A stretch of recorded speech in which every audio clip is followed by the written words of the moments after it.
Oye, Xochitl, por ejemplo, entonces, pues ya entiendo un poco más sobre lo que es biomimética, o estamos entendiendo lo que es biomimética.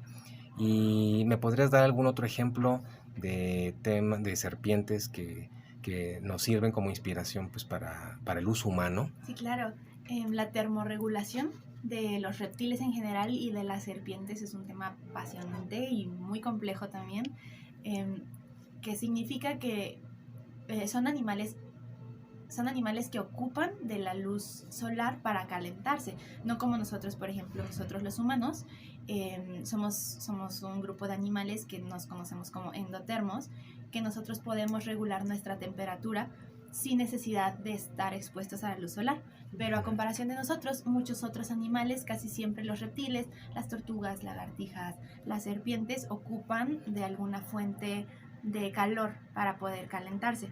Entonces tienen que usar estrategias muy diversas Ujú. porque si no se calientan, pues ya no la hicieron para la siguiente generación. Entonces, por ejemplo, las serpientes, hay muchas serpientes que tienen estructuras en sus escamas que les permiten posarse al sol y sus estructuras comienzan a hacerse negras o Ok. más oscuras. Ajá. Entonces esto hace que absorben los rayos de luz. Ya ves que siempre dicen que el color negro absorbe y Ujú. el color blanco repele, pues sí es cierto y los mismos animales ya lo han descubierto con muchísimos años de evolución. Entonces absorben los rayos de luz y en ese proceso pues se van calentando. Yo creo que es mucho más difícil calentarse sin, por ejemplo, una serpiente que no tenga esta adaptación, porque le va a tomar más tiempo estarse posando al sol que una serpiente que absorbe en la mitad del tiempo los rayos de luz que ella necesita. Exacto.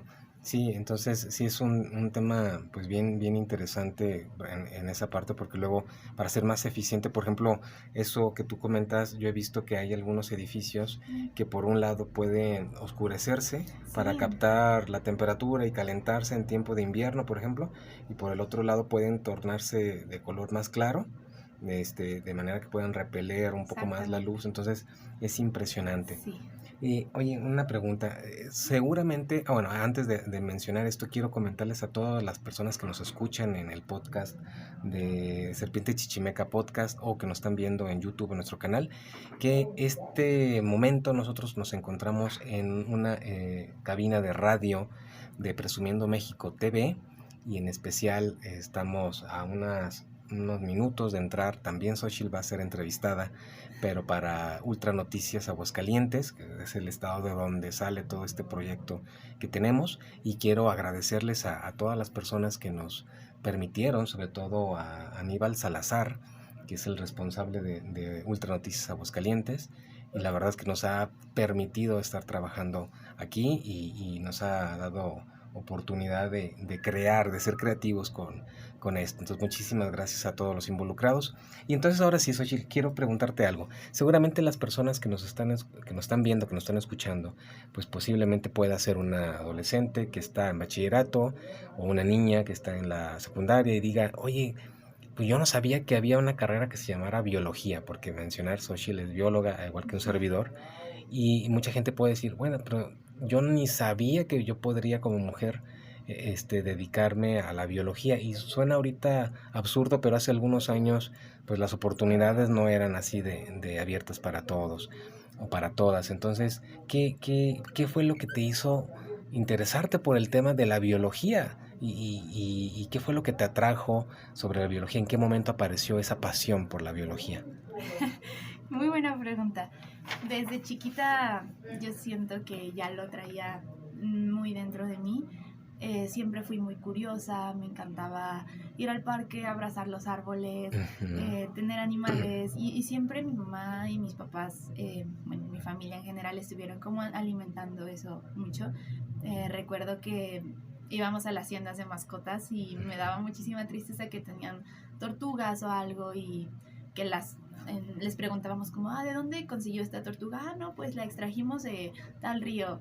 Y desde chiquita mi mamá y yo éramos cómplices, entonces comprábamos la tortuga y la llevábamos con un amigo de mi mamá que también es biólogo.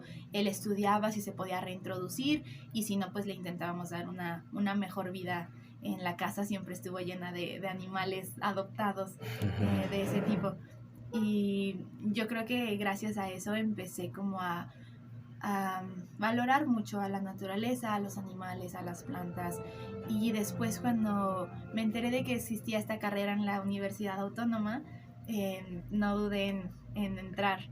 Y al principio voy a confesar que los primeros semestres yo decía, "Ay, ¿dónde está la biología?" Porque claro, en todas las carreras primero se tiene que tener el tronco común, que es Sí. físico-química, las químicas, computación, que es la base. Y entonces yo decía, "Ay, ¿dónde están los animales? ¿Dónde están las adaptaciones?" Todos estos temas muy padres. Y una vez siempre me han gustado mucho los programas como de la BBC, de Nat Geo, de Discovery Channel. Entonces un día viendo un programa, es que estaba en quinto semestre y ya estaba como cansada del tronco común, a pesar de que yo leía por mi cuenta, pero no tenía como algo de lo que agarrarme.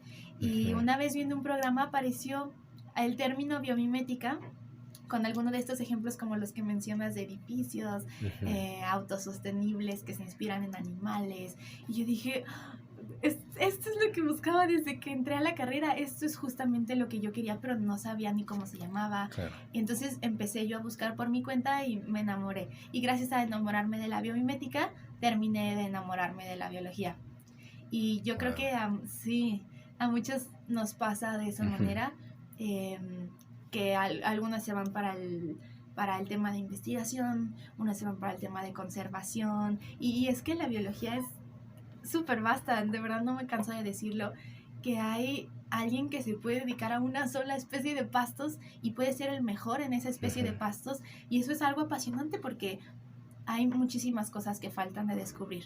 Solo hay que ser curiosos y encontrar el camino. ¿Qué es lo que te mueve? ¿Te mueve la conservación? Pues dedicarte a conservación. ¿Te mueve la etología, que es el comportamiento animal? La etología, la investigación como biomimética o muchas otras investigaciones, fisioterapia, farmacoterapia de las plantas. No todo gira en torno a animales, también hay cosas de plantas, de hongos, de bacterias, y es algo impresionante. Entonces cada vez que leo algo nuevo de biología, vuelvo a corroborar que es el lugar en donde debo de estar.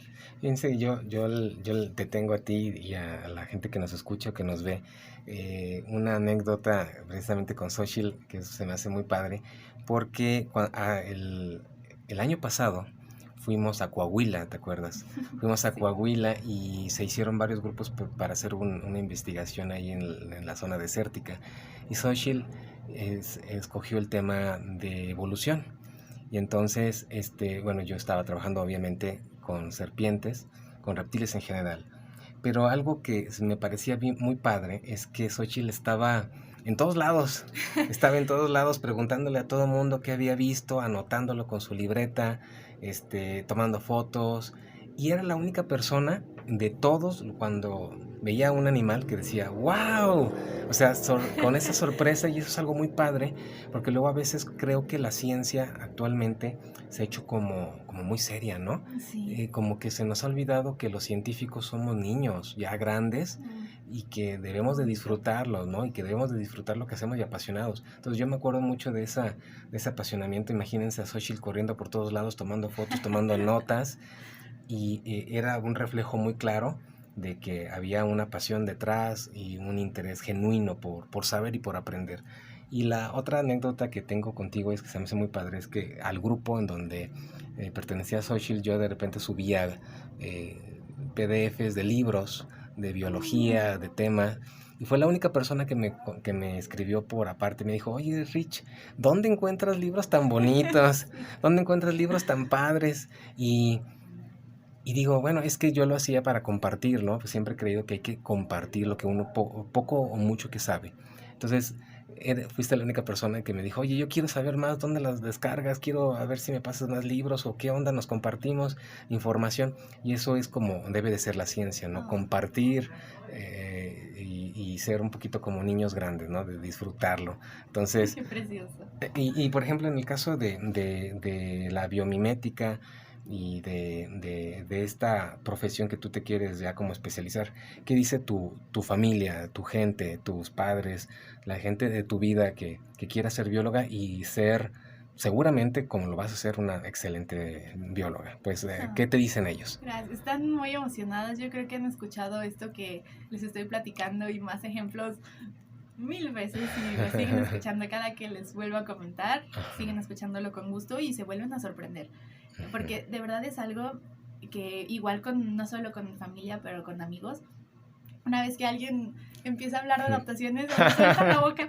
Entonces hablo y Sí, hablo y hablo y veo en la cara de sí. la gente que empieza así como, ajá, que no entiende mucho, amigos de finanzas, de contador, que pues no conocen mucho de todas estas cosas que nosotros tenemos la formación de 5 años. Sí, Y entonces empiezo a hablar y están así como, ajá, como escépticos, no saben qué está pasando. Y exacto. al final de mi plática están encantados, los ojos les veían y dicen, wow, es que uno sabía que los animales y la naturaleza eran tan interesantes.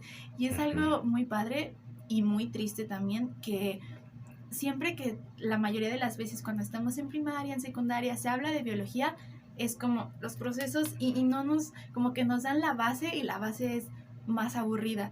Podrían empezar a dar también a los niños ejemplos así, padres, que los niños digan, wow, qué padre, ya me interesó mucho esta planta, ok, ahora estudio por qué es la fotosíntesis, en lugar de hacerlo al revés, que primero es la fotosíntesis, es muy complicado, muy complejo, y los niños se van decepcionando porque dicen, uy, esto es biología, no me Ajá. imagino cómo está la universidad, si esto lo estoy viendo en primaria no lo entiendo. Al contrario, en lugar de motivarlos y que ellos digan, wow, si esto es biología, quiero más, aunque esté más difícil. Sí, efectivamente, y los primeros semestres de biología uno dice, bueno, cuando uno entra dice, ya no quiero matemáticas, no Sí, voy a estudiar física, ni voy a querer nada de química, voy a estudiar biología, y oh, sorpresa, que es lo primero que te dan física, química, matemáticas. matemáticas, de manera que efectivamente puedas comprender un poco más la complejidad de la vida.